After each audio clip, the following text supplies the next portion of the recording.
Rootplay exclusive. Skyzer. Dzimwe nguva ndotomboseka naSylvester. It's like a just don't get it. Tichingofunga nezveharvester.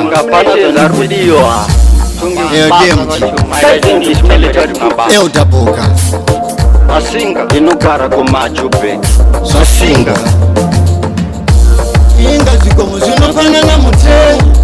Nayi vakuru woye. Kana ndakatadza chipo ndipo pamungabvute. Here tawo ndizive. Inga zvikomo zvinopanana mhute. Nayi vakuru woye. Kana ndakatadza chipo ndipo pamungabvute. Here andizi sadza handikwate. Kwete mshonga handibate. Aiwa musandibate. Aiwa musakate. Mangufa utyise mai vangu vakafa. Ufa kutyise vakafushirwa nehama dzavo ndakatarisa kudai. Inga zvikomo zvinopanana mhute.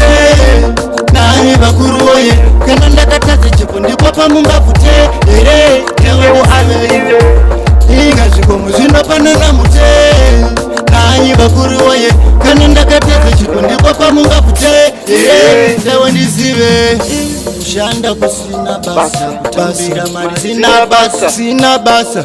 Kongu chiripo chakata kuti nyoka ifambe nedumbu, kuti murume atyechesiya, kuti mukadzi arwadziwe pakuzvara, nzira dzemusango dzinosangana kumberi. Inga zvikomo zvinopanana mhute. Nayi vakuru woye. Kana ndakatadza chipo ndipo pamungabvute. Here tawe ndizive. Inga zvikomo zvinopanana mhute. Nayi vakuru woye. Kana ndakatadza chipo ndipo pamungabvute. Here tawe ndizive. Munenge makatora chakazvarwa ndakavumba King Skyzer chakuwa.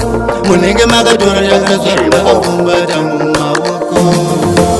Munenge makatora chakazvarwa ndakafumbata mumaoko. Munenge makatora chakazvarwa ndakafumbata mumaoko sezano. Inga zvikomo zvinopanana mhute. Nayi vakuru woye. Kana ndakatadza chipo ndipo pamungabvute.